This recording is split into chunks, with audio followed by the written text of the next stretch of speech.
नमस्कार, मैं हूं शालिनी और आप देख रहे हैं NCFB न्यूज। आइए बढ़ते हैं आज की बड़ी खबर की ओर।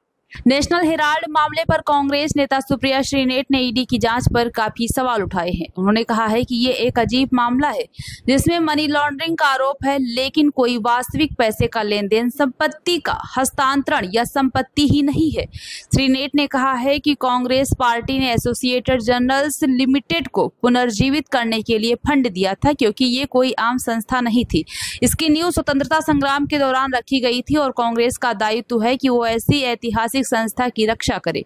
उन्होंने जांच एजेंसियों पर राजनीतिक बदले की भावना से काम करने का आरोप लगाते हुए कहा है कि ये सिर्फ कांग्रेस और उसके नेतृत्व को निशाना बनाने की कोशिश है। बहुत क्लियर है और यही बात हमारे लर्नेड काउंसिल ने आज भी कही और कल सिंघवी साहब ने कही थी कि ये एक ऐसा विचित्र केस है जहां पर मनी लॉन्ड्रिंग का चार्ज लगा है, लेकिन एक पैसे का आदान प्रदान नहीं हुआ है, एक पैसे का एक्सचेंज नहीं हुआ है, ना प्रॉपर्टी ट्रांसफर हुई है, ना एसेट ट्रांसफर हुआ है। तो ये बड़ा विचित्र केस है।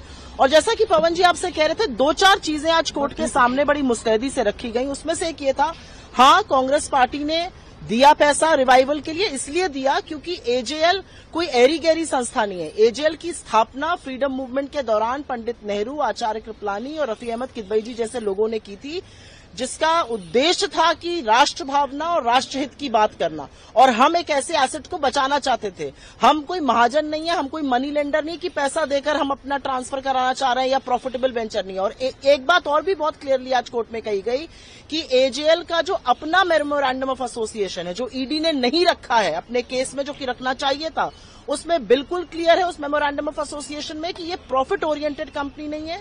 इसका और कांग्रेस की विचारधारा का मिला जुला एक संबंध है और इसीलिए हम पार्टीज जो हैं वो लाइक माइंडेड पार्टीज हैं।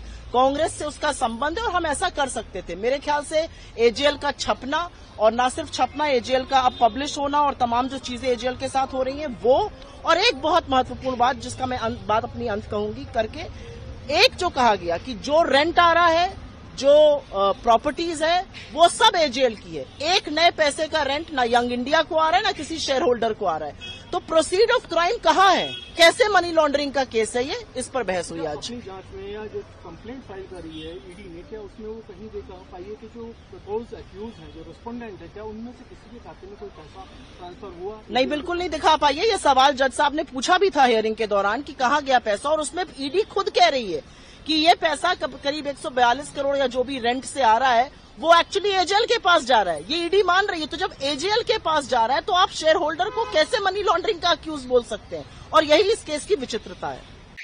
खबरों में अब तक के लिए बस इतना ही। फिर होगी आपसे मुलाकात, तब तक के लिए नमस्कार और देखते रहिए NCFB न्यूज। ऐसे ही लेटेस्ट अपडेट पाने के लिए हमारे चैनल को सब्सक्राइब करें और तुरंत नोटिफिकेशन पाने के लिए बेल आइकन को दबाना ना भूलें। यदि आप हमें फेसबुक या इंस्टा के माध्यम से देख रहे हैं तो हमारे पेज को फॉलो जरूर करें। धन्यवाद।